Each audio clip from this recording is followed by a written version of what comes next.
হযরত ইব্রাহিম আলাইহিস সালাতু ওয়াস সালাম মেহমানখানা চালু করলেন, মেহমান খাওয়াচ্ছেন। প্রত্যেকদিন যখন মেহমান খাওয়ান, সন্ধ্যাবেলা তিনি মেহমানের জন্য বসে থাকেন, কখন মেহমান আসবে। এমন নবী ছিলেন তিনি, রাস্তার পাশে দাঁড়িয়ে থাকতেন, একজন মেহমান ডেকে নিয়ে তারপরে তিনি ইফতার করতেন। মেহমান ডেকে নিয়ে ইফতার করতেন, তাহলে তাদের আদর্শ কত সুন্দর ছিল দেখেন। আমরা কিন্তু ইব্রাহিম আলাইহিস সালামের মিল্লাত, মুসলিমদের জাতির পিতা ইব্রাহিম, সাইয়েদনা ইব্রাহিম আলাইহিস সালাম, মিল্লাত আবিকুম ইব্রাহিম হুয়া সাম্মাকুমুল মুসলিমিন। তো ইব্রাহিম আলাইহিস সালাতু ওয়াস সালাম মেহমানের জন্য বসে আছে। একদিন আসে না, মেহমান পান না। তখন তার এত মানুষ ছিল না, রাস্তা দেখি আসবে একজন মেহমান আসবে, তিনি পান না। হঠাৎ দেখতেছেন একজন মেহমান আসতেছে, ডাক দিছে, তুমি কি মেহমান, মুসাফির? বলে হ্যাঁ। তা আসো আমার বাড়িতে আজকে তোমার দাওয়াত।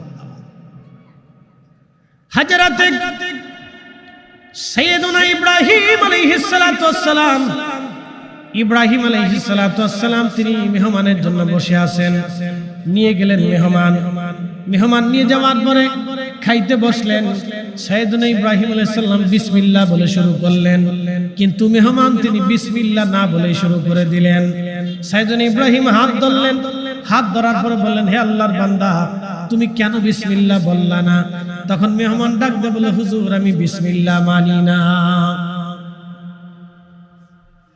বলে আমি তো তোমার আল্লাহ মানি না।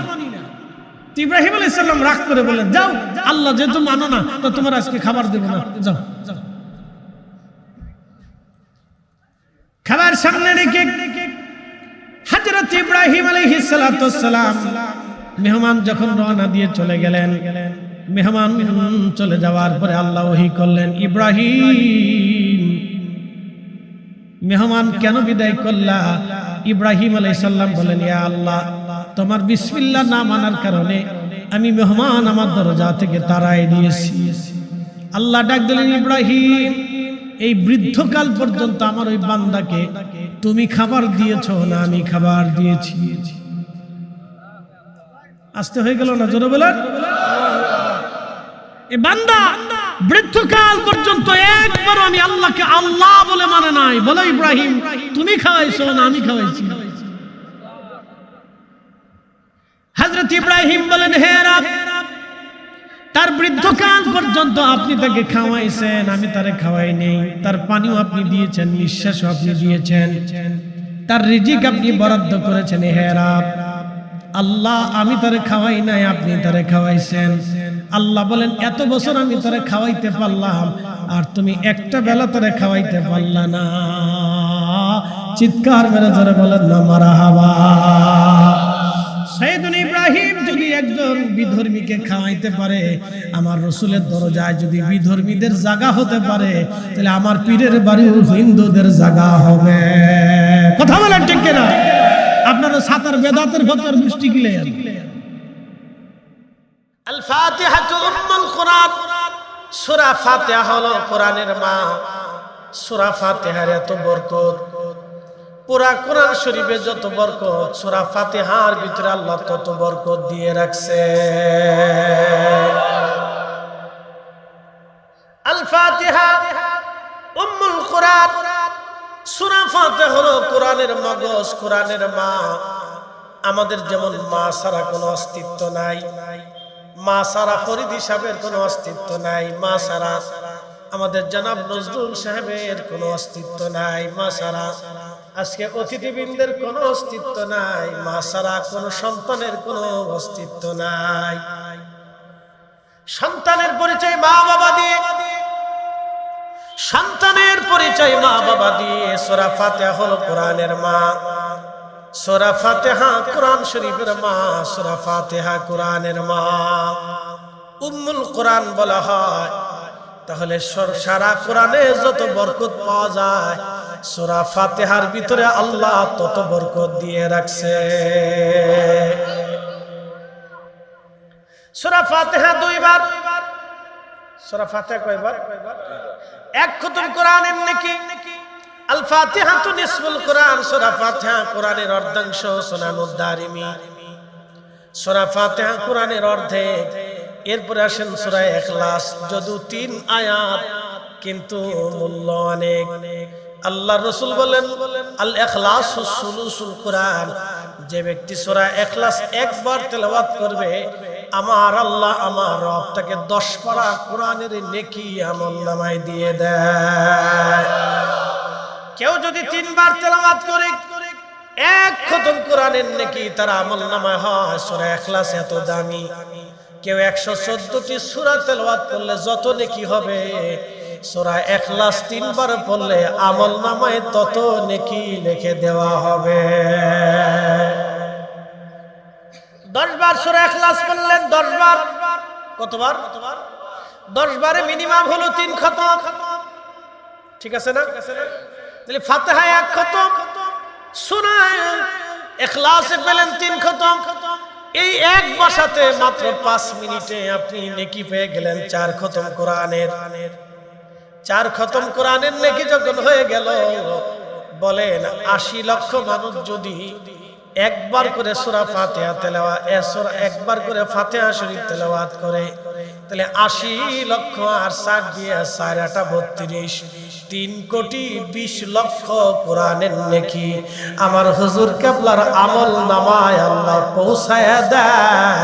চিৎকার মেরে জোরে বলেন আল্লাহু আকবার। তাহলে বলেন আমার পীরের মর্যাদা কি এখন কমতেছে না বাড়তেছে? কত গুণে? 70 গুণে। একসাথে বলেন আল্লাহু আকবার। আমার পীরের মর্যাদা কি বাড়তেছে না কমতেছে? একসাথে বলেন বাড়ে না কমে? বাড়ে, কমে না, বাড়তেছে।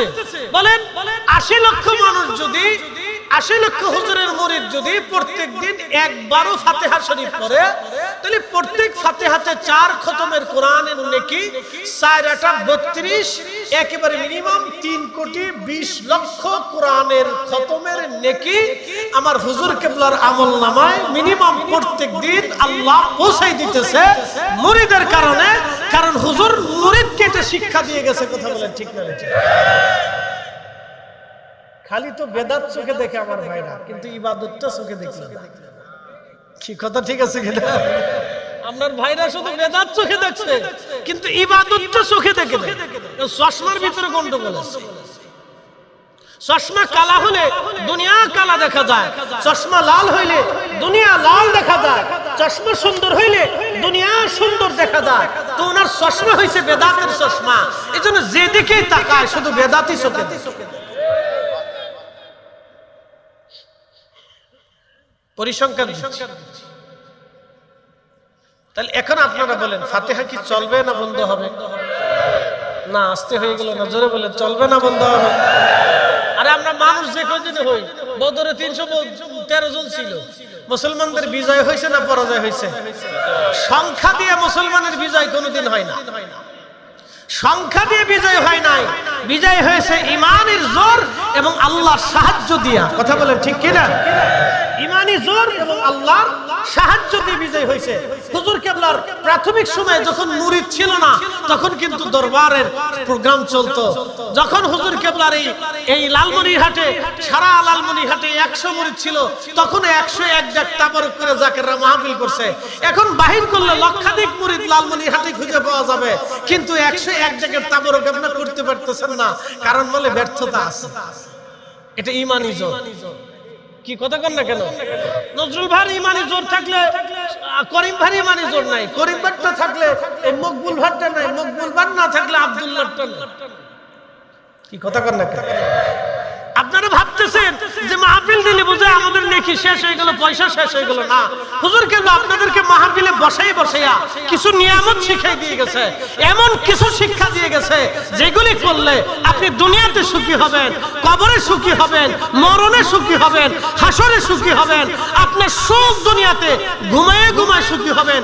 শোনেন, মানুষের হাজার হাজার কোটি টাকা আছে কিন্তু সুখ নেই। আছে না ভাই? এরকম বহু আছে বাংলাদেশে, হাজারে হাজারে হাজারে হাজারে আছে, সুখ নাই। সুখটা আল্লাহর জিকির থেকে আসে। এই জন্য আপনাদেরকে জিকিরের সবক দিতে, জিকিরের তালিম হুজুরকে বাজার দিতে। প্রিয় উপস্থিতি, লালমনিরহাটবাসী খুব মনোযোগের সাথে শুনে যাবেন। দূরে যারা আছেন, বাহিরে যারা আছেন, তারা ভিতরে চলে আসবেন। কথাগুলি শুনে যান, এটাকে বলা হয় সদকায়ে জারিয়া। আল্লাহর নবী বলেন, প্রশ্ন রাখতে পারেন ফরিদি হুজুর, সদকায়ে জারিয়া আমি ইবাদত করলে, ফাতিহা পড়লে হুজুর কেবলা কেন পাবে? ঠিক আছে না? আজকে মাহফিল যারা দিলেন, যারা টাকা দিলেন, যারা সহযোগিতা করলেন, এই মাহফিলে ফাতিহা শরীফ পড়া হয়েছে, নফল নামাজ হয়েছে, মাগরিবের নামাজ হয়েছে, এশার নামাজ হয়েছে, মাহফিল হচ্ছে, জিকির চলতেছে, কোরআন হাদিসের আলোচনা চলতেছে, দোয়া হবে। 1 টাকা দিয়ে যে ব্যক্তি শরীক হয়েছে, সমপরিমাণ নেকি আল্লাহ তাআলা আমলনামায় দিয়ে দিবে। একবার জোরে বলা যাবে কি মারহাবা।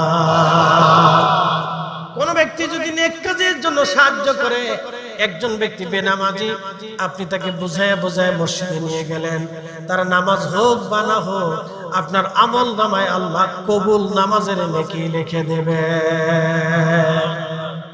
আরেকটু বুঝাই, মাহে রমজানে আপনাদের দেশে মসজিদে মসজিদে ইফতারির ব্যবস্থা আছে কিনা? নাই। অনেক মসজিদে আছে যে এলাকার এই যদি ধরেন 30 ঘর থাকে বা ওই মহল্লাতে 100 ঘর থাকে, তাহলে কে ইফতারি দিবেন, প্রথম রোজায়, দ্বিতীয় রোজায়, তৃতীয় রোজায় সবাই হিসাব করে এইভাবে ইফতার দেয়। একদিনে 2 জনের ভাগেও পড়ে, 3 জনের ভাগেও পড়ে, আবার একজন একাও নেয়। সামর্থ্যবানরা তারা একাই দেয় যে আমি মসজিদে এই 15 রোজাতে আমি একাই ইফতার দিব। এটা একটা ভালো সিস্টেম, কিন্তু রাসূলের জামানায় এই সিস্টেম ছিল না, নবীর জামানায় এই সিস্টেম ছিল না। আমাদের দেশে অনেকে বলে মিলা বেদা, বলে কেন? নবীর জামানায় ছিল। তো নবীর জামানায় আপনি মসজিদের ভিতরে আজান দিছে, কোন প্রথা আছে কিনা আমরা দেখাই না, কিয়ামত পর্যন্ত খুঁজে পাবেন। প্রিন্সিপাল সাহেব উপরে চলে আসেন, কিয়ামত পর্যন্ত, কিয়ামত পর্যন্ত আপনি খুঁজে পাবেন না, কিয়ামত পর্যন্ত আপনি পাবেন না। আমি গেলাম তায়েফে, একটা মসজিদ আছে মসজিদে আলী। মসজিদে আলীর পাশে একটা মিনারা আছে, মিনারাতে 1400 বছর ধরে আজান আছে। হযরত আলী মসজিদ নির্মাণ করেছিলেন, মসজিদের পাশে একটা মিনারা বানিয়েছিলেন, মিনারা। আমি মালয়েশিয়ার মালাক্কাতে চাইনিজদের প্রথম মসজিদ দেখার জন্য গেলাম। চাইনিজ মুসলমানদের প্রথম মসজিদ মালয়েশিয়ান চাইনিজ, অর্থাৎ মালয় চাইনিজদের প্রথম মসজিদ শত বছর আগে বানানো। এই মসজিদের পাশে একটা মিনারা আছে, এই মিনারার উপরে দাঁড়ায় দাঁড়ায় মুয়াজ্জিনরা আযান দিত। আমি মালদ্বীপে গেলাম, ইসলাম প্রথম যিনি এনেছেন ইব্রাহিম ইস্কান্দারি রাহিমাহুল্লাহ। মালদ্বীপে যিনি প্রথম ইসলাম এনেছিলেন ইব্রাহিম ইস্কান্দারি, তিনার প্রথম বানানো মসজিদ। এই মসজিদে এখনো কাঠ দিয়ে বানানো সুন্দর একটা মসজিদ, মসজিদের পাশে সুন্দর একটা মিনারা আছে। এই মিনারার উপরে 400 বছর আগে থেকে আযান চলমান। যখন মুসলমানের মাইক হইল, মুসলমানরা মসজিদের ভিতরে ঢুকে গেল, মিনারা বাদ দিয়ে দিল। কথা ঠিক কিনা? মসজিদের ভিতরে ঢুকে গেল, মসজিদের ভিতরে দাঁড়াইয়া আযান দিও একটা জঘন্য বেদাতি প্রথা। কিন্তু আশ্চর্য হলো সত্য, আমরা জীবনেও এই সুন্নতের বিপরীত কাজ করা সত্ত্বেও কোনোদিন ফতোয়া দেই না। যত ফতোয়া মিলাদের উপরে আসছে, এত ফতোয়ার অর্ধেক ফতোয়া যদি এর উপরে থাকতো, তাহলে অন্তত সেই সুন্নত এখনো চালু থাকতো। মসজিদে নববীতে যদি যান, যাওয়ার পরে মসজিদে নববীর ভিতরে রিয়াজুল জান্নার পাশে রাসূল কারীমের মিম্বর, এই মিম্বর শরীফের পাশে আরেকটা মিম্বর আছে হযরত আবু বকরের মিম্বর। আবু বকরের মিম্বর থেকে, হযরত আবু বকরের মিম্বর থেকে পিছনে আপনি একটা সুন্দর একেবারে ছাদ বিশিষ্ট জায়গা পাবেন, ছাদের মতো বানানো। ওইখানে দাঁড়াইয়া মদিনার মসজিদের মুয়াজ্জিনরা আযান দেয়, কিয়ামত পর্যন্ত এখানে আযান চলতে থাকবে। বলে কারণ কি? ওই ছাদটা ছিল হযরতে বেলাল রাদিয়াল্লাহু আনহু ওই ছাদের উপরে দাঁড়ায়া দাঁড়ায়া আযান দিতেন। বনু নাজ্জার গোত্রের এক মহিলার ছাদ ছিল, ওই ছাদের উপরে দাঁড়ায়া হযরত বেলাল আযান দিতেন। ওই ছাদের উপরে দাঁড়ায়া দাঁড়ায়া বেলাল আযান দিতেন। আজও পর্যন্ত সেইভাবে আযান দেওয়া হয়।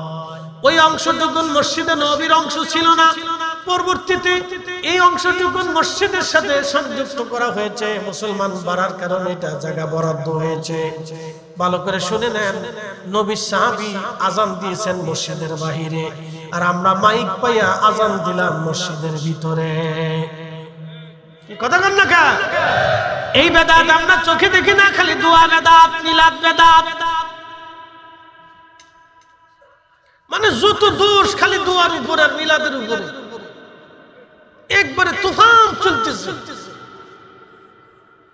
এ মুসলমান, আল্লাহর নবী বললেন, আমার উম্মতরা কারো মাধ্যম দিয়ে কেউ যদি আমলে চলে আসে, তাহলে সেই লোকটা আমল হোক বা না হোক, যেমন রোজার হিসাব দিয়ে যায়। আপনি ইফতার করাইলেন, আল্লাহর নবী বলেন, আমার উম্মত তোমরা ইফতার করাও। সাহাবী বলেন, ইয়া রাসূলুল্লাহ, নবী বললেন তোমরা ইফতার করাও, তোমার ভাইকে ইফতার করাও, রোজাদারকে ইফতার করাও। যদি তুমি রোজাদারকে ইফতার করাও, তাহলে যাকে ইফতার করাবা তার রোজা হোক বা না হোক, তোমার আমল নামাতে আমার আল্লাহ একটা কবুল রোজার সওয়াব আল্লাহ লিখে দেবে। একবার জোরে বলা যাবে কি মারহাবা?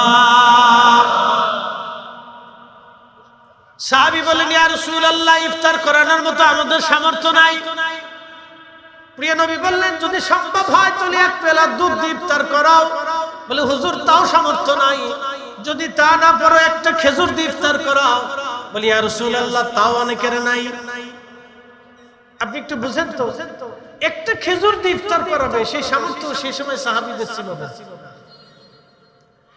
একটা খেজুর দিয়ে ইফতার করা বলে সামর্থ্য নাই। প্রিয় নবী বলে, সাহাবী যদি তা না হয় তাহলে অন্তত এক পেয়ালা পানি দিয়ে হলো তোমার রোজাদার ভাইকে ইফতার করাও। তারপরও তোমার আমল নামায় আমার আল্লাহ কবুল রোজার সওয়াব লিখে দেবে। চিৎকার মেরে জোরে বলেন আল্লাহু আকবার। তাহলে কি বুঝলেন? আপনি যারা ইফতার করাইলেন তার রোজা হোক বা না হোক, আপনার আমল নামায় আল্লাহ রোজার সওয়াব লিখে দিতেছে। কথা ঠিক আছে কিনা? এখন আপনি যারে আজকে মাহফিলে নিয়ে আসছেন, ভালো করে বুঝেন, আপনি যাকে আজকে মাহফিলে নিয়ে আসছেন, সে মাহফিলে আসার কারণে তার নিয়ত যা মনে তাই হোক, তারপর খাওয়ার নিয়ত হোক আর এই ঘোরাঘুরির নিয়ত হোক, কিন্তু মাহফিলে আপনি তার ধরে নিয়ে আসছেন, তার নেকি হোক বা না হোক, আপনার আমল নামাতে আল্লাহ মাহফিলে আনার কারণে সমপরিমাণ নেকি দিয়ে দিবে। একসাথে বলবেন আল্লাহু আকবার। একজন লোক নামাজ পড়ে না, একজন লোক কি পড়ে না? নামাজ পড়ে না। আপনি তারে দোয়াই ফুয়াইয়া বুঝাইয়া এক কাপ চা খাওয়াই বলেন, ভাইরে আসেন আজকে নামাজটা আদায় করে আসি। তো সেই লোকটারে মসজিদে নিয়ে নামাজ পড়াইলেন, তার নামাজ হোক বা না হোক, আল্লাহ আপনার আমল নামাতে কবুল নামাজের নেকি লিখে দেবে। তাহলে বলেন, ৮০ লক্ষ মানুষ যদি ২ রাকাত করে নফল নামাজ পড়ে, তাহলে ১,৬০,০০,০০০ রাকাত নামাজ। এই ৬০ লক্ষ রাকাত নামাজের সওয়াব, এই শুধু সওয়াবটা এই ৬০ লক্ষ মানুষের ভিতরে সীমাবদ্ধ থাকে না। যেহেতু এই হুজুর কিবলার ৮০ লক্ষ মুরিদে ১,৬০,০০,০০০ রাকাত নফল নামাজ পড়ছে, এই যাবতীয় সমস্ত নেকি আল্লাহ আমার হুজুর কিবলার আমল নামায় দিয়ে দিবে। কিন্তু যারা পড়তেছে তাদেরকে আল্লাহ কম দেবে না। একসাথে বলবেন আল্লাহু আকবার। তাহলে বলেন, হুজুর কিবলার কি নেকি বন্ধ আছে না চলমান আছে? না না, হয় না। আরো জোরে বলেন। শুধু এইখানে শেষ না, আরো আছে। ফাতিহা দিলাম, ৩,২০,০০,০০০ খতম কোরআনের নেকি, ৩,২০,০০,০০০ কোরআন খতমের নেকি প্রত্যেক দিন হুজুর কিবলার আমল নামায় আল্লাহ অ্যাড করতেছে। বলে কারণ কি? মুরিদে আদায় করতেছে। মুরিদরা আমরা শিখিনি, হুজুর নিজে শিক্ষা দিয়ে গেছে। কথা ঠিক কিনা? এই বুঝে যান, এগুলি হচ্ছে আপনাদের পরিসংখ্যান হিসাব, গড় হিসাব। আমি গড় হিসাব বুঝাইতেছি। অনেকে আটশো যে কি পাইছো, আপনি বলবেন ভাই আমি আটশো কিছু না বলি অন্তত 3,20,00,000 রাকাত কোরআন খতমের নেকি পেয়েছি। কি কথা ঠিক আছে কিনা? অন্তত আমি পাইছি। এই যে আমরা পীর ভাই যারা মারা গেছে, যারা কবরে চলে গেছে, এই লালমনিরহাটে অনেকেই কবরে চলে গেছে না? আচ্ছা, তাদের নেকির দরজা কি এখন বন্ধ আছে? নাই। ছেলে ভুলে গেছে। ছেলে কি হয়েছে? ভুলে গেছে। ছেলে মনে রাখেন, এই ছাতা বইলেন না। বহু ফুলা দেখা আছে, বহু ছেলে বাপের কবরের পাশ দিয়ে বিড়ি খেতে খেতে যায়, বহু ফুলা বাপের কবরের পাশ দিয়ে হাইটে চলে যায়, অনুভূতি আসে না যে বাপ কবরে ঘুমাই গেছে, একটু সালাম দিয়ে যায়, তাও নাই। বহু মেয়ে মা ভুলে গেছে, বলে কেন বলছে? তার নিজের বাচ্চা কাচ্চার জ্বালা যন্ত্রণায় মার কথার মনে নেই। এখন নিজে মা হয়ে গেছে, তার মার কথা ভুলে গেছে। তা মার কথা যদি বাচ্চারা ভুলে যায়, তো দাদা দাদির কথা কেমন মনে আছে বলেন? তো ওটা শেষ, ওর সাবজেক্টই নেই। বাস্তবতা থেকে বলতেছি, ভালো করে বুঝে যায়। কিন্তু তরিকা তারে ভুলে নেই। একসাথে কোন আল্লাহু আকবার। তরিকা তারে, কথা কোন না, তরিকা তারে না, সিলসিলা তাকে ভুলে নাই, সিলসিলা তাকে ভুলে নাই, সিলসিলা তাকে মনে রাখছে। প্রত্যেক মাহফিলে, প্রত্যেক নফল নামাজে হুজুর বাধ্যতামূলক শিক্ষা দিয়ে দিলেন, আল্লাহ এই 2 রাকাত নফল নামাজের সওয়াব তুমি আমাদের পীর ভাই পীর বোন যারা কবরে গেছে তাদের কবরে তুমি দয়া করে পৌঁছায় দাও। যত পীর ভাই পীর বোন সারা দুনিয়াতে কবরে চলে গেল, প্রত্যেক দিন 80 লক্ষ মানুষ যদি এই ফাতিহা শরীফ পড়ে, তাহলে 3,20,00,000 খতম কোরআনের সওয়াব প্রত্যেক জাকের ভাই বোনদের কবরে আল্লাহ তরিকার খেদমতের জন্য পাঠায়া দেয়। একটা জবান বন্ধ থাকবে না, চিৎকার মেরে বলেন আল্লাহু আকবার। তাহলে আপনারা খুশি না বেজার? আটটুসি গেছেন মনে হয় অনেক লজ হয়েছে না? কেউ যদি আটটুসি কি পাইছো, কিছু না বলেও 3,20,00,000 কোরআন খতমের সওয়াব পাইছে। আর মরে গেলে আরো কিছু পাবে, কারণ আমি কবরে থাকবো, তরিকা কবরে থাকবে না। কি কথা ঠিক আছে না? বলে হুজুর কেমনে থাকবে না, আরেকটু বুঝাই। এই পিছনে একটু ভলান্টিয়ার দেন, বাচ্চা কাচ্চাদেরকে একটু সরাই দিন, ওরা বুঝে না। আমার দিকে তাকান। বাংলাদেশের বয়স কত? 53-54। আচ্ছা, 53-54 বছর ধরে কি শাহজালাল ইয়ামিনীর জিয়ারত কি বন্ধ আছে না চলমান আছে? আচ্ছা, তার আগে কি ছিল? পাকিস্তান পিরিয়ডে শাহজালাল ইয়ামিনী মুজাদ্দিদের জিয়ারত কি চলমান ছিল না বন্ধ ছিল? আচ্ছা, তার আগে কি ছিল? ব্রিটিশ 200 বছর। বলেন 200 বছরে কি শাহজালাল ইয়ামিনীর জিয়ারত চলমান ছিল না বন্ধ ছিল? আচ্ছা, তার আগে কি ছিল? নবাবী আমলে কি শাহজালাল ইয়ামিনীর জিয়ারত বন্ধ ছিল না চলমান ছিল? তার আগে কি ছিল? মুঘল বা সালতানা, তখন কি শাহজালাল ইয়ামিনীর জিয়ারত চলমান ছিল না বন্ধ ছিল? চলমান ছিল।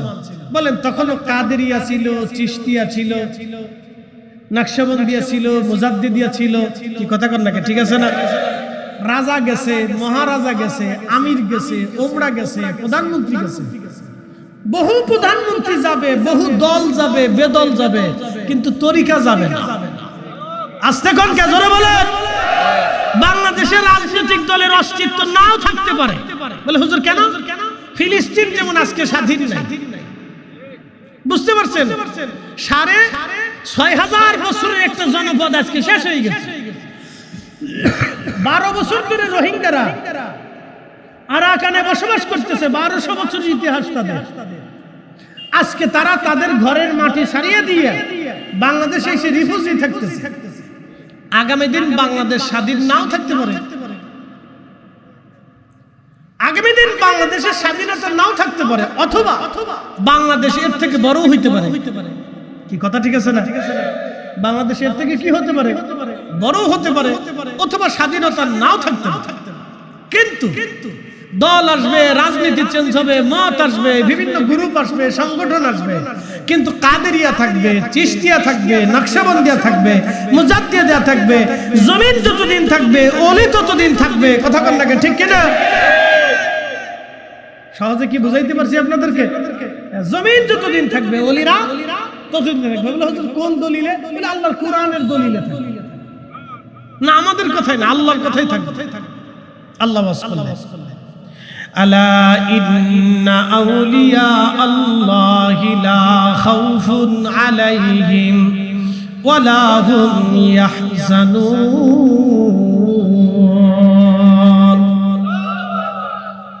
আল্লাহ আলা শব্দ দিয়ে বললেন সাবধান, ইন্না আউলিয়া আল্লাহ, আমার ওলি যারা, আমার বন্ধু যারা, আমার মেহবুব যারা, লা খাউফ তাদের কোনো ভয় নাই, ওয়ালা হুম ইয়াহজানুন তাদের কোনো চিন্তা নাই, তাদের কোনো চিন্তা নাই। এরপরে আল্লাহ বললেন আল্লাযীনা আমানু যারা ঈমান এনেছে, ওয়া কানু ইয়াত্তাকুন এবং ঈমান অনুযায়ী যারা মুত্তাকি হয়েছে, হালালকে হালাল বেঁচে চলেছে, হারামকে হারাম বেঁচে চলেছে, আল্লাহর দেওয়া যতগুলি বিধান ছিল নিয়ম অনুযায়ী মেনে চলেছে, আমার রাসূলের দেওয়া যত সুন্নাহ আদর্শ ছিল বাস্তবায়ন করেছে। আল্লাহ কোরআনে বললেন ওয়া কানু ইয়াত্তাকুন, মুত্তাকি হয়েছে, আমি আল্লাহকে যারা ভয় করেছে, লাহুমুল বুশুরা দুনিয়াতে তাদের জন্য সুসংবাদ, লাহুমুল বুশুরা ফিদ দুনিয়া, লাহুমুল বুশুরা ফিদ দুনিয়া ওয়া ফিল আখিরাহ, দুনিয়ার মধ্যে তাদের জন্য সুসংবাদ এবং আখিরাতের জগতেও তাদের জন্য সুসংবাদ।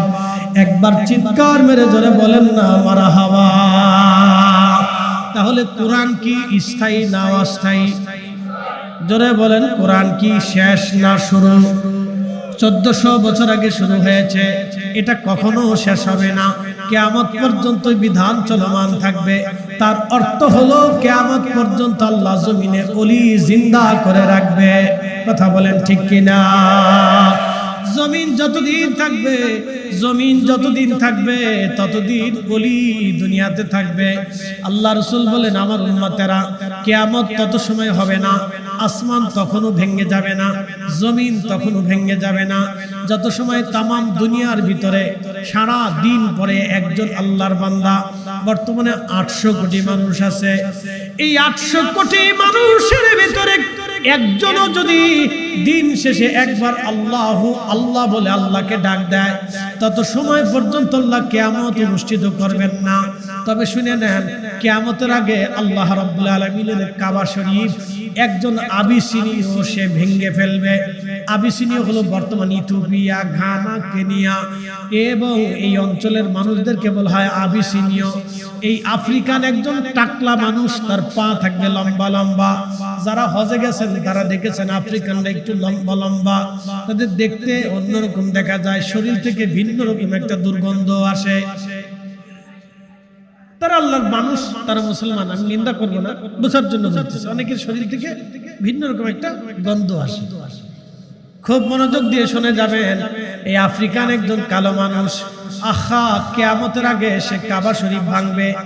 তার শাবল দিয়ে, তার খন্তি দিয়ে, তার ওই হাতুড়ি দিয়ে যখন কাবা ভাঙতে থাকবে, আল্লাহর নবী বলতেছেন আমি দেখতেছি ওই আবিসিনীয় একজন টাকলা কাবা শরীফের পাথর গুটিয়ে গুটিয়ে হাতুড়ি দিয়ে পিটিয়ে পিটিয়ে কাবা শরীফের পাথর ছুটিয়ে ছুটিয়ে ফেলবে এবং এমন ভাবে ভেঙে ফেলে দিবে যে একেবারে বিরাম ভূমি করে ফেলবে।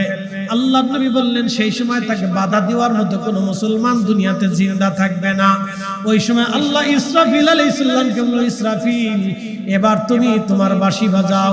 হযরত ইসরাফিল যখন সিংহায় ফুৎকার দিবেন, তখন আল্লাহ বলবেন ইযাস সামাউ ফাতারাত, আসমান ভেঙে ভেঙে ফেলবে, ওয়া ইদাল কাওয়াকিবু তাসারাত, নক্ষত্রগুলি ভেঙে ভেঙে পড়ে যাবে, ওয়া ইদাল বিহারু ফুজ্জিরাত, তখন সাগর উদ্দোলিত হয়ে যাবে, সাগরের সমস্ত পানিগুলি জমিনে আছাড় মারবে।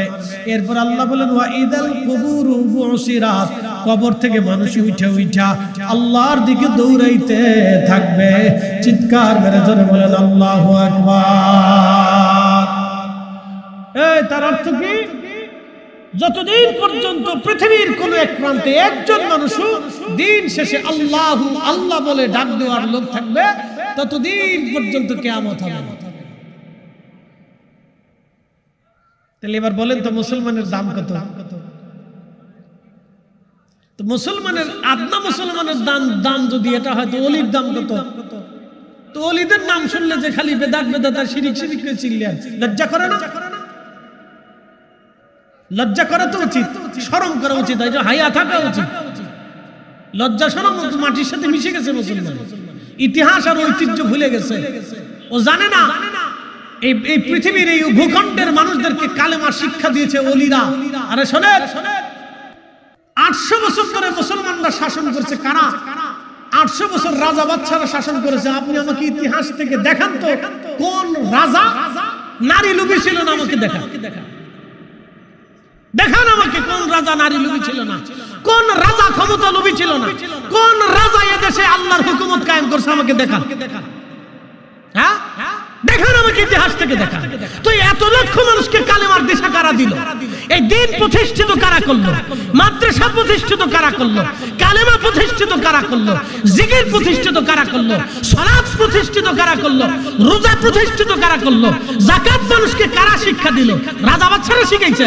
না না না, এ খাজা বাবা আজমিরি শিখিয়েছে, দাতাগঞ্জ বাগ শিখিয়েছে, কমরউদ্দিন রুমি শিখিয়েছে, কুতুবউদ্দিন কাকি শিখিয়েছে, নিজামউদ্দিন আউলিয়া শিখিয়েছে, শাহ আব্দুল হক মুহাদ্দিস দেলভি শিখিয়েছে, মুজাদ্দিদ আল-ফিসানি শিখিয়েছে, বাকি বিল্লাহ শিখিয়েছে, আলী মাহমুদি তুসি শিখিয়েছে, শাহ আব্দুর রহিম মুহাদ্দিস দেলভি শিখিয়েছে, নূর মোহাম্মদ নিজামপুরি শিখিয়েছে, ফাতিহ আলী রাসূলুল্লাহ শিখিয়েছে।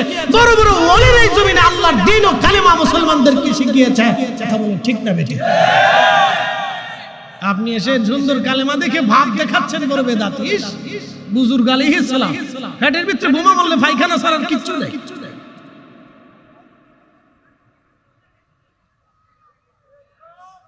কষ্ট হচ্ছে না আপনাদের? উচিত কথা মহাসব বেজার হয়ে যায়। ও ছাতা বেজার হলে কিছু আসে যায়। ভালো করে শুনে যাবেন, ওলিরা এই জমিনে যেইভাবে দ্বীনের খেদমত করেছে আমরা তাম পৃথিবীর মুসলমানরা তা পারি। কি কথা বললা কেন? পারছি? তাম দুনিয়ার মুসলমানরা আমরা পারি। আহা, তারা যেইভাবে জমিনের খেদমত করে গেছে, এই কালেমার খেদমত করে গেছে। প্রিয় উপস্থিতি হাজিরিন, ভালো করে শুনে যাবেন, পৃথিবীর যেই প্রান্তে আল্লাহ ওলি পাঠিয়েছেন সে প্রান্তে কালেমা চলে গেল, যে প্রান্তে ওলি গেল সে প্রান্তে কালেমা গেল, যে প্রান্তে ওলি গেল সে প্রান্তে কালেমা চলে গেল। ওলি যেখানে গেছে কালেমা সেখানে গেছে। একসাথে বলবেন না মারহাবা। সুদূর সেই সাগরের গভীরে, মালাক্কা সাগরের ভিতরে ছোট্ট একটা দ্বীপের ভিতরে আমি যায় দেখলাম একজন আল্লাহর ওলির মাজার। ভুটানের রাজধানী থিম্পুতে যায় দেখলাম 400 বছর আগে একজন আল্লাহর ওলি কালেমার দাওয়াত নিয়ে গিয়েছিলেন। 400 বছর আগে দুর্গম পাহাড়ি রাস্তা বেয়ে, দুর্গম পাহাড়ি রাস্তা বেয়ে আল্লাহর ওলিরা কালেমার দাওয়াত নিয়ে গেলেন। আহা, সে মালাক্কা সাগরের ভিতরে হুজুর মহিউদ্দিন আব্দুল কাদের জিলানীর সন্তান হযরত সুলতানুল আরিফিন শাইখ ইসমাইল বাগদাদি আল হাসানি আল হুসাইনি ছোট্ট একটা দ্বীপের ভিতরে এখনো ঘুমিয়ে আছেন। তার মাজার জিয়ারত করে এসেছি। সেখানে তিনি কালেমা নিয়েছেন। শুধু সেইখান না, ইন্দোনেশিয়া, ব্রুনাই থেকে শুরু করে ফিলিপাইন্স, মালয়েশিয়ার বিরাট একটা দ্বীপপুঞ্জ এলাকা, ইন্দো প্যাসিফিক অঞ্চলগুলিতে তিনি কালেমার দাওয়াত ছড়িয়ে দিয়েছেন। সুদূরে আমেরিকা থেকে ইউরোপ, আফ্রিকার গহীন জঙ্গল পর্যন্ত ওলিরা কালেমার দাওয়াত পৌঁছে দিয়েছেন। আফ্রিকার গহীন জঙ্গল পর্যন্ত ওলিরা কালেমার দাওয়াত পৌঁছে দিয়েছেন। চেচনিয়া, বসনিয়া, হার্জেগোভিনা, রাশিয়া, পৃথিবীর বরফ আচ্ছাদিত অঞ্চল, যেটাকে আগে বলকান অঞ্চল বলা হতো, বলকান, ইতিহাসে এই অঞ্চলকে বলকান বলা হতো। চেচনিয়া, বসনিয়া, হার্জেগোভিনা এবং আপনার আজারবাইজান, আর্মেনিয়া, এই অঞ্চলগুলিকে এবং Uzbekistan, সমরকন্দ, Bukhara, Afghanistan, Turkmenistan, Turkestan, Greece পর্যন্ত, একেবারে ইউরোপের গহীনে পর্যন্ত কালেমার দাওয়াত আল্লাহর ওলিরা ছড়িয়ে ছড়িয়ে দিয়েছেন। একবার আওয়াজ তুলে বলা যাবে কি মারহাবা। পৃথিবীর যেখানে ওলি গেছে আল্লাহ সেখানে ইসলাম পাঠিয়েছেন। একসাথে বলবেন আল্লাহু আকবার। হ্যাঁ, এই এতটুকুনি আপনাদেরকে শুধু মনে রাখবেন। ওনাদের অবদানকে অস্বীকার করার কোনো সুযোগ আমাদের, কিন্তু দুঃখের বিষয় তাদের জিয়ারতে আমরা মুসলমানদেরকে বাধা প্রদান করি। এটা অনেক বড় লজ্জা এবং অপমানের এবং অকৃতজ্ঞতা। আচ্ছা বলেন তো, আপনার দাদার কবর জিয়ারত করতে যদি কেউ নিষেধ করে আপনি কি বাদ দিবেন? হ্যাঁ, কোন নাতি যদি দাদার কবর জিয়ারত করতে না যায় তাহলে ওই নাতিটা হলো কি অকৃতজ্ঞ। কারণ দাদাকে দিয়ে সে বাবা পাইছে, বাবাকে দিয়ে সে পাইছে। কথা ঠিক আছে না? দাদা দিয়া কি পাইছে? বাবা পাইছে, বাবাকে দিয়া সে নিজে আসছে। তাহলে কেউ যদি দাদা অস্বীকার করে তাহলে তো বাপ অস্বীকার করা, আর বাপ অস্বীকার করলে সে জারজ। কি কথা ঠিক আছে কিনা? তো এই জন্য নসলকে, বংশকে প্রাধান্য দিবে, পূর্বপুরুষের ইতিহাস ঐতিহ্যকে, মর্যাদাটাকে অক্ষুণ্ণ রাখবেন। আমরা বাঙালি জাতি একটা বেহাইয়া, এত বেহাইয়া হইছি তার হিসাব কিতাব নাই। আমরা আমাদের ঐতিহ্য, বংশ, মর্যাদা সব ভুলে দিচ্ছি, দিন দিন ভুলে দিচ্ছি। এগুলি ভুললে আগামী দিনে বাচ্চা কাচ্চারা পাপিষ্ট হবে, পথভ্রষ্ট হবে। আরবিয়ানরা দেখবেন তারা তাদের বংশটাকে ঠিক রাখে, বলে আমার দাদা বংশের অমুক লোক ছিল, আমাদের এই কাজ চলে না, আমরা এই কাজ করবো না, এটা অন্যায়। আজকে এক ফিলিস্তিনি বাচ্চার মুখে কথা শোনার পরে আমার কলিজার ভিতরে দাউ দাউ করে উঠলো। ফিলিস্তিনি বাচ্চাটা বলতেছে, এ তোমরা শোনো, ইসরায়েলের কাছে ক্ষমতা আসে, ইসরায়েলের কাছে ক্ষমতা আসে তাদের অস্ত্র দিয়ে, আর আমরা ফিলিস্তিনিদের কাছে ক্ষমতা আসে আল্লাহর পক্ষ থেকে। আমরা মরে যাব কিন্তু জমিন ছাড়বো না। একসাথে বলবেন আল্লাহু আকবার। না না, আরো জোরে বলুন। সে বলতেছে আমাদের ইতিহাস এবং ঐতিহ্য এই জমিনের সাথে লেগে আছে, আমাদের পূর্বপুরুষরা এই জমিনের ভিতরে ঘুমিয়ে আছে, আমাদের এই জমিনের সাথে আমাদের রক্ত এবং শরীর লেগে আছে। অতএব তারা যতই আমাদেরকে নির্যাতন করুক, হত্যা করুক, আমরা কখনোই পরাজিত হব না, জমিন ছাড়বো না। একসাথে বলবেন আল্লাহু আকবার। আমাদের বাংলাদেশের 6-7-8 বছরের বাচ্চারা বুঝে নাকি? ও সাতা তো বাংলাদেশ কি দেশ কি, সাতা বুঝেই বুঝে না। এগুলো তো শিখাই না তো আমাদের দেশে, শিক্ষার বড় অভাব। এই জন্য ফ্যামিলি ওয়ারি শিক্ষাটা হলো সবচেয়ে বড় শিক্ষা। আপনি প্রতিষ্ঠানে শিখে বাচ্চা মানুষ করতে পারবেন না। ফ্যামিলিগত শিক্ষা, ফ্যামিলির শিক্ষা হচ্ছে সবচেয়ে বড় শিক্ষা, মনে রাখবেন।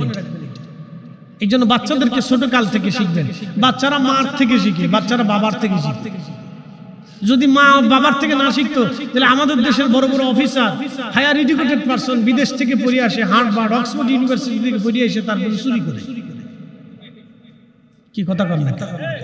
ঠিক আসতে কর কেন? ডরে ডরে বলতেছেন। ওয়াজ তো আমি করতেছি, আপনি তো আর করতেছেন না। ঘুষ খায়, দুর্নীতি করে। কি কথা কর না? তার অর্থ কি? পারিবারিক শিক্ষা নাই তো, পারিবারিক শিক্ষা নাই তো। হার্ভার্ড ইউনিভার্সিটি থেকে পড়ে আসলে কি হবে? বলেন কি হবে? অক্সফোর্ড ইউনিভার্সিটি থেকে একটা ছেলে ডক্টরেট ডিগ্রি করে এসে আমার দেশে কি হবে যদি গরিব মানুষের উপকার না হয়? কি কথা বুঝাইতে পারি না মনে হয়। মদিনা ইউনিভার্সিটি থেকে একটা ছেলে এসে পড়াশোনা করিয়া আমার দেশে এসে কি হবে যদি দরিদ্র মানুষের উপকার না হয়? বলেন কি হবে? কিচ্ছু হবে না। তো লাভ কি? কোনো লাভ নাই। প্রিয় উপস্থিতি, এই জন্য পারিবারিক শিক্ষা হচ্ছে বড় শিক্ষা। ও মার থেকে শিখে, বাবার থেকে শিখে, চাচা থেকে শিখে, দাদা থেকে শিখে, দাদি থেকে শিখে, নানা থেকে শিখে, নানি থেকে শিখে, মামার থেকে শিখে, চাচতো ভাই বোনদের থেকে শিখে, খালাতো ভাই বোনদের থেকে শিখে, বাচ্চারা ফ্যামিলি থেকে শিখে। কারণ ফ্যামিলির ভিতরে সে বেশি সময়টা কাটায়। এই জন্য মা যদি ঠিক থাকে, বাবা যদি ঠিক থাকে, যেই বাবা মা নীতিবান হয় তার বাচ্চা কাচ্চাও নীতিবান। কথা বুঝাইতে পারি না মনে হয়। যেই বাবা মা নীতিবান হয় তার বাচ্চা কাচ্চাও নীতিবান হয়। কোনো বাচ্চা অপরাধ করতে গেলে মা শিখায়, বেটা এটা অন্যায়, এটা করবা না, মা শিখাই দেয়। হুজুর গাউসে পাক রাহমাতুল্লাহ আলাইহি তিনি ইরান থেকে ইরাকের উদ্দেশ্যে বাগদাদে লেখাপড়া করতে যাচ্ছেন। তখনকার দিনে বাগদাদ ছিল ইসলামিক শিক্ষার মূল কেন্দ্রবিন্দু। বাগদাদে রওনা দিয়েছেন। প্রতিমধ্যে ডাকাত দলেরা ধরছে, তো সবার কাছ থেকে মাল লুট করছে। তো ওনার কাছে এসে জিজ্ঞেস করে নাম কি? বলতেছে আমার নাম মহিউদ্দিন আব্দুল কাদের। তোমার কাছে কিছু আসেনি বেটা? বলে হ্যাঁ আছে। কি আছে? বলে 40টা স্বর্ণের দিরহাম আছে। একসাথে বলবেন না মারহাবা? বলে কোন জায়গা আছে? মা আমার বগলের আস্তিনের নিচে এইখানে মা সেলাই করে দিয়েছে কাপড়ের সাথে, যাতে হারিয়ে না যায়। তো খুলে দেখে ডাকাতের সর্দার সত্যি 40টা স্বর্ণের দিরহাম আছে। জিজ্ঞেস করলো বেটা তুমি তো আমাকে অস্বীকার করলেও পারতা, কিন্তু তুমি জানো যে আমি তোমার এই সম্পদ ডাকাতি করে নিয়ে যাব, তারপরে সত্য কেন বললা? বলতেছে মা বলেছে মিথ্যা বলা যাবে না। একসাথে বলবেন না মারহাবা? কে বলেছে? না না আরো জোরে বলেন, কে বলেছে? মা বলেছে মিথ্যা বলা যাবে না। এই জন্য আমি মহিউদ্দিন আব্দুল কাদের মিথ্যা বলবো না, মা শিখিয়েছে। মা কে জানেন? মা ছিল হুসাইনি, হযরত হুসাইন রাদিয়াল্লাহু আনহুর রক্ত। বাবা কে ছিল জানেন? হাসানি, হযরত হাসান রাদিয়াল্লাহু আনহুর রক্ত।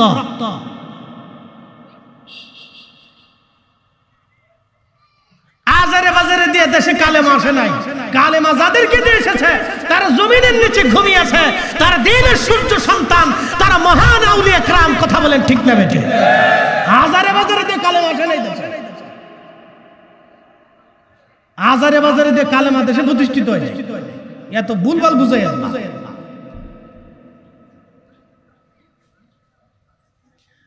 শুনে যাবেন, ডাকাত সর্দার তখনই বলে ফেললো বেটারে তুমি আজকে আমাকে সত্য বলেছ, তোমার মা এত সুন্দর শিক্ষা তোমাকে দিয়েছে, আর আমরা ডাকাতি করে মানুষ খুন করে মানুষের অর্থ চুরি করে নিয়ে যাই। আজ থেকে ছেলে আমার তোমার হাতে তওবা করলাম, আর কোনদিন আমরা মানুষের হক নষ্ট করব না, চুরি ডাকাতি করব না, আমরা তওবা করে ভালো হয়ে গেলাম। আল্লাহুম্মা সাল্লি আলা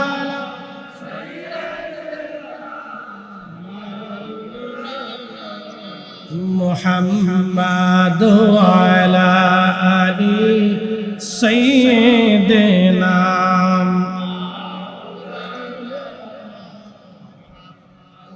ওলি আল্লাহর বাংলাদেশ, শহীদ গাজীর বাংলাদেশ, রহম করো আল্লাহ, রহম করো আল্লাহ। বলেন ওলি আল্লাহর বাংলাদেশ, শহীদ গাজীর বাংলাদেশ, রহম করো আল্লাহ, রহম করো আল্লাহ।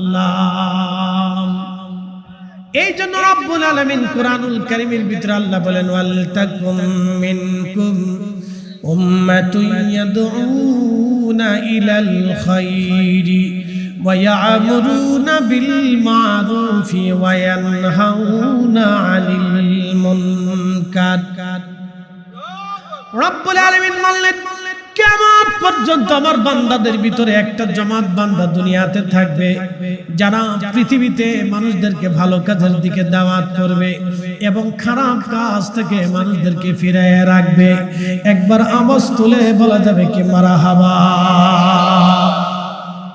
কিয়ামত পর্যন্ত মানুষেরা থাকবে যারা মানুষদেরকে ভালো কাজের দিকে দাওয়াত দিতে থাকবে। বলেন তো আমার পীর মুর্শিদের কাছে আপনারা গেছেন, আমার হুজুর কি আপনাদেরকে মিথ্যা শিখিয়েছে? বলেন কখনো কি বলেছে বাবা সুদ খাও? হ্যাঁ, তো এই দেশে সুদ প্রতিষ্ঠিত কারা করছে? যারা সুদ প্রতিষ্ঠিত করছে তাদের তো দুর্নাম করলেন না।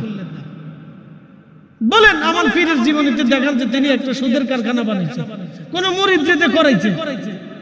দেখান দেখান। এ ভাই জান আমার, সুদের সর্বনিম্ন গুনাহ কি জানেননি? যে ব্যক্তি সুদ খায়, আল্লাহু আকবার, মায়ের সাথে জিনা করলে যেই পরিমাণে গুনাহ হয়, সুদ খাওয়ার কারণে সেই পরিমাণে গুনাহ হয়। তাহলে এবার বুঝেন যারা সুদের কারবারি প্রতিষ্ঠিত করে তাদের কি পরিমাণে গুনাহ হয়।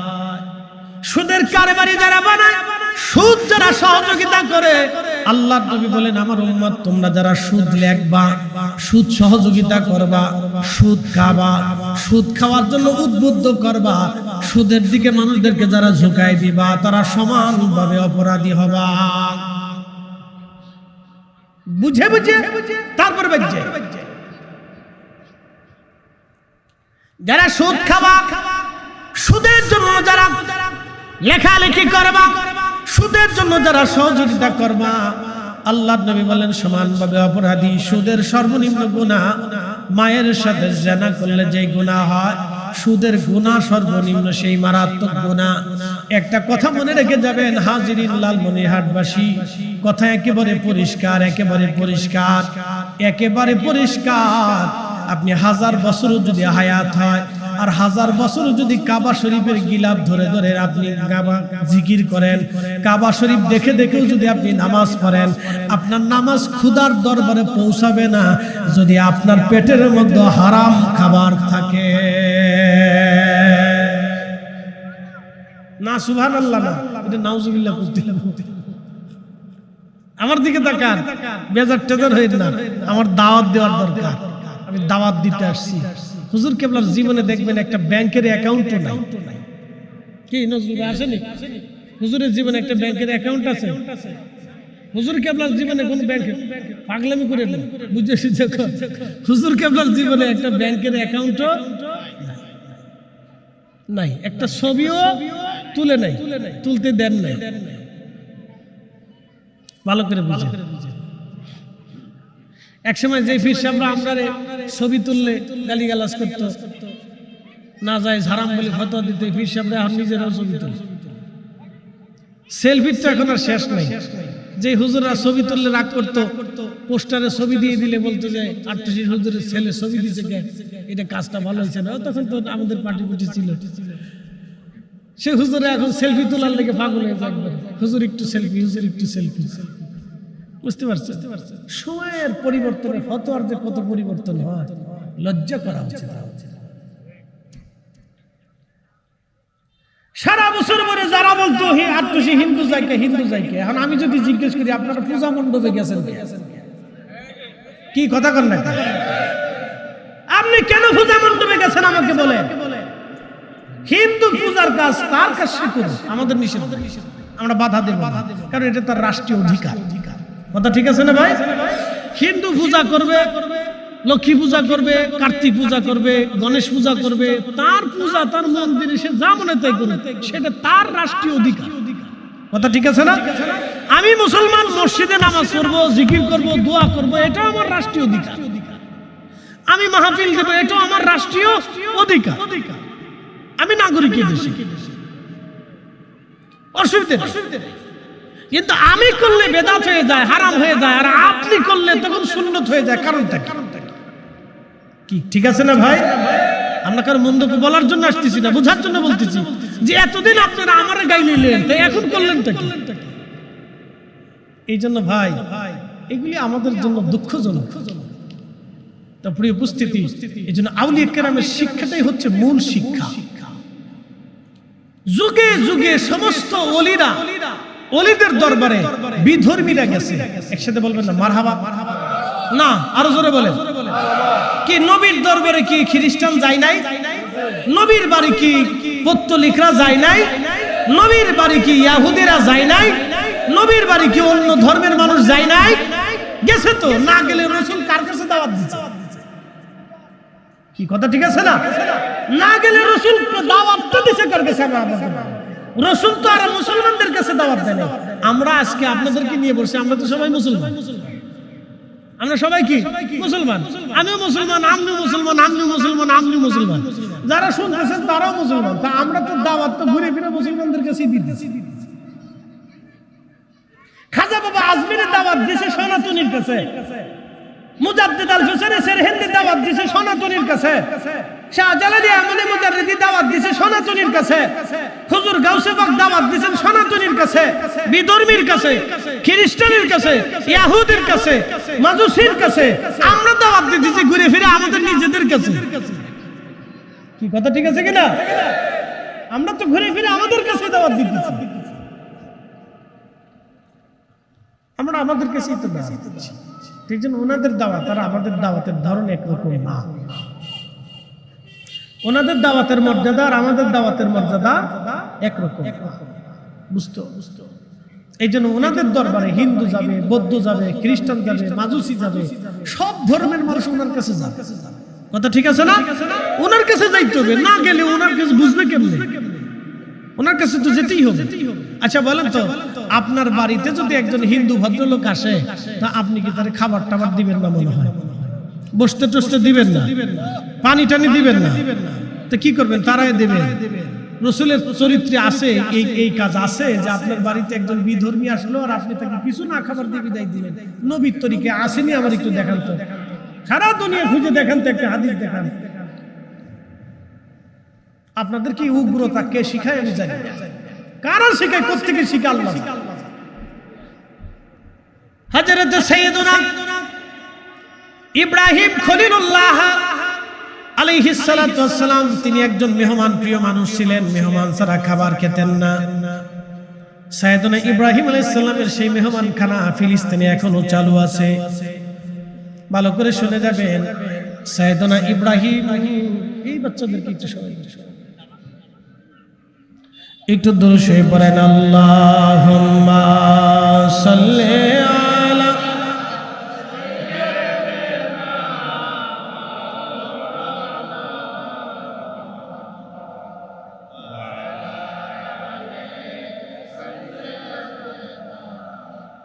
মাওলানা মুহাম্মদ।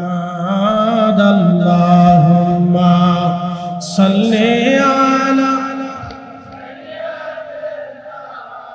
মাওলানা মুহাম্মদ ওয়া আলা আলি সাইয়্যিদিনা।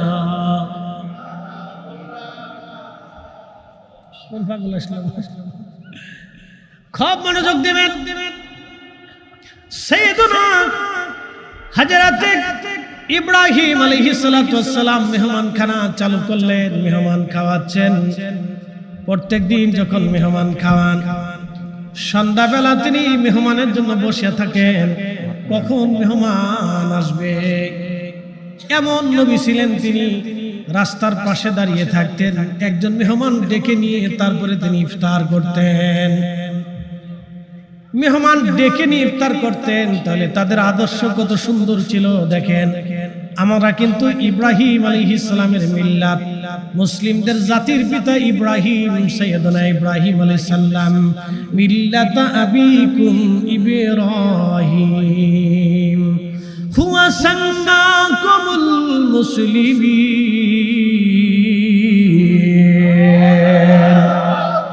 আমাদের মিল্লাতের বাবা ইব্রাহিম, যিনি আমাদের নাম রেখেছেন মুসলমান। আমরা মুসলমান, আমরা মুসলিম জনতা। বুঝেন নাই? আমার দিকে তাকান, স্টেজে তাকাইতে হবে না, আমার দিকে তাকাবেন। আমরা কি জনতা? না একসাথে বলে, ডরাই ডরাই করতেছেন মনে হয়। আমরা কি জনতা? জোরে বলেন, শিখে দিয়ে যায়। কোরআন অনুযায়ী আমরা কি জনতা? মুসলিম জনতা। হুয়া সাম্মাকুমুল মুসলিমিন, আমরা মুসলিম জনতা। আল্লাহ আমাদেরকে নাম রেখেছেন মুসলমান, আমরা মুসলিম জনতা। ভালো করে শুনে যান। তো ইব্রাহিম আলাইহিস সালাতু ওয়াস সালাম মেহমানের জন্য বসে আছে। একদিন আসে না, মেহমান পান না। তখন তার এত মানুষ ছিল না, রাস্তা দেখি আসবে একজন মেহমান আসবে, তিনি পান না। হঠাৎ দেখতেছেন একজন মেহমান আসতেছে, ডাক দিছে, তুমি কি মেহমান, মুসাফির? বলে হ্যাঁ। তা আসো, আমার বাড়িতে আজকে তোমার দাওয়াত। হযরত সাইয়েদুনা ইব্রাহিম আলাইহিস সালাতু ওয়াস সালাম, ইব্রাহিম আলাইহিস সালাতু ওয়াস সালাম তিনি মেহমানের জন্য বসে আছেন। নিয়ে গেলেন মেহমান নিয়ে যাওয়ার পরে খাইতে বসলেন।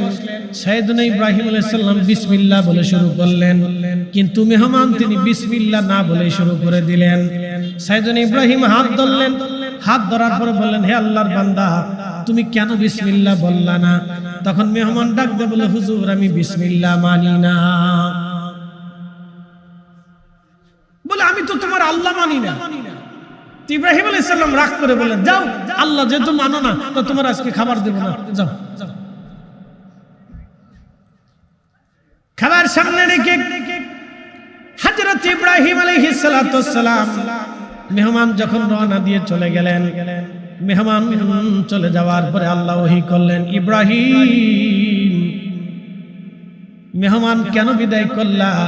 ইব্রাহিম আলাইহিস সালাম বলেন, ইয়া আল্লাহ, তোমার বিসমিল্লাহ না মানার কারণে আমি মেহমান আমার দরজা থেকে তাড়াই দিয়েছি।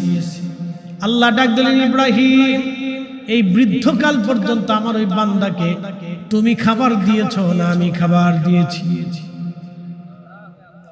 আসতে হয়ে গেল না? জোরে বলেন। এই বান্দা বৃদ্ধকাল পর্যন্ত একবার আমি আল্লাহকে আল্লাহ বলে মানে নাই। বলো, ইব্রাহিম, তুমি খাওয়াইছো না আমি খাওয়াইছি? হযরত ইব্রাহিম বলেন, হে রব, তার বৃদ্ধকাল পর্যন্ত আপনি তাকে খাওয়াইছেন, আমি তারে খাওয়াই নেই। তার পানিও আপনি দিয়েছেন, নিঃশ্বাসও আপনি দিয়েছেন, তার রিজিক আপনি বরাদ্দ করেছেন। হে রব, আল্লাহ, আমি তারে খাওয়াই নাই, আপনি তারে খাওয়াইছেন। আল্লাহ বলেন, এত বছর আমি তারে খাওয়াইতে পারলাম আর তুমি একটা বেলা তারে খাওয়াইতে পারলা না। চিৎকার মেরে জোরে বলেন না মারহাবা। সাইয়েদুনা ইব্রাহিম যদি একজন বিধর্মীকে খাওয়াইতে পারে, আমার রাসূলের দরজায় যদি বিধর্মীদের জায়গা হতে পারে, তাহলে আমার পীরের বাড়িও হিন্দুদের জায়গা হবে।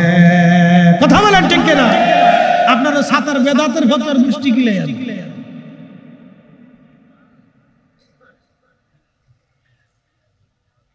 ওই সমস্ত ফতোয়া আমার কাছে ওনার চলে না, ও বেল্ট আউট ফতোয়া। এ মুসলমান, ভালো করে শুনে যাবেন।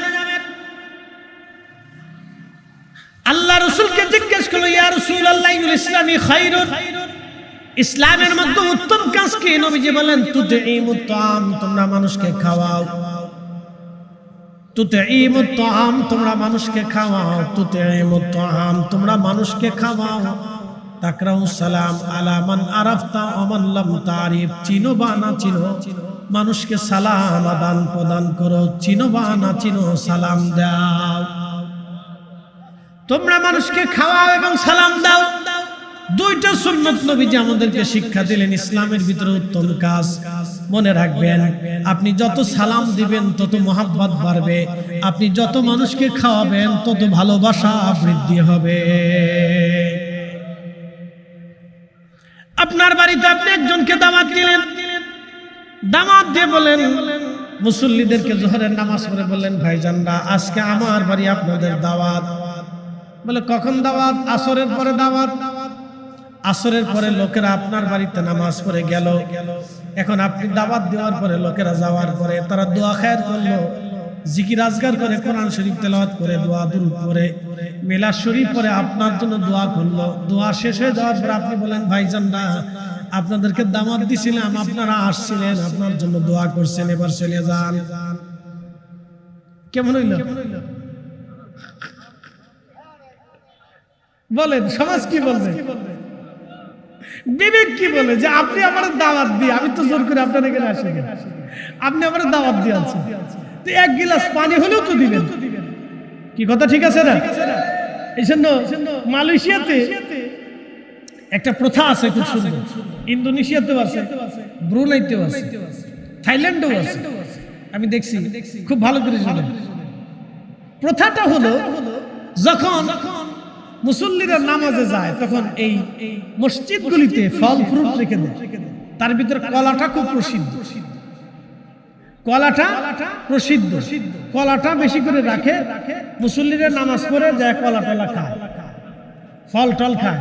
আমি চাইনার ওই মসজিদের, সেই প্রাচীন মসজিদ, বহু বছর, শত শত বছর আগের মসজিদে আমি নামাজ পড়তে গেলাম। তো ওদের ওই মসজিদ খুব সুন্দর করে চাইনিজ সিস্টেমে বানানো, কাঠ দিয়ে খুব ডিজাইন করিয়ে, খুব চমৎকার করে মসজিদ নির্মাণ করছে। দেখে খুব ভালোই লাগলো। তো মসজিদের পাশেই বড় বড় ড্যাগ রাখা। তা আমি চিন্তা করলাম যে আমরা খালি বাংলাদেশে দেখি খাওয়া দাওয়া, এখানে এত ড্যাগ কেন? তো জিজ্ঞেস করলাম যে কি ব্যাপার, এত ড্যাগ কেন? তো বলতেছে এই মুসল্লিদেরকে খাওয়ানো হয়, তাবারক খাওয়ানো হয়। মারহাবা বলবেন না? মুসল্লিদেরকে কি খাওয়ায়? তাবারক খাওয়া।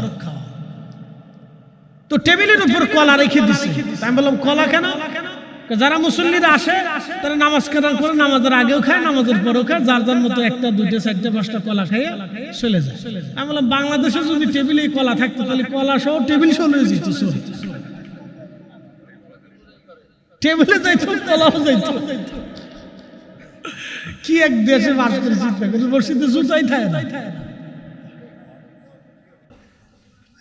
অনেক বরকতময় কাজ। যারা তরিকা নিচ্ছেন তারা ভাগ্যবান।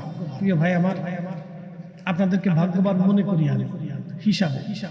আমি আপনাদেরকে পরিসংখ্যান দিয়ে বুঝাই দিছি যে আপনারা অনেক বড় ভাগ্যবান।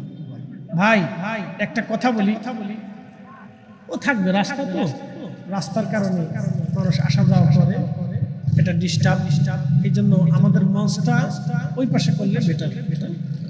ওই পাশে করলে সুন্দর হইতো, অথবা এই পাশে করলে সুন্দর হইতো। যা হোক, যেটা হয়েছে আলহামদুলিল্লাহ, অসুবিধা নেই।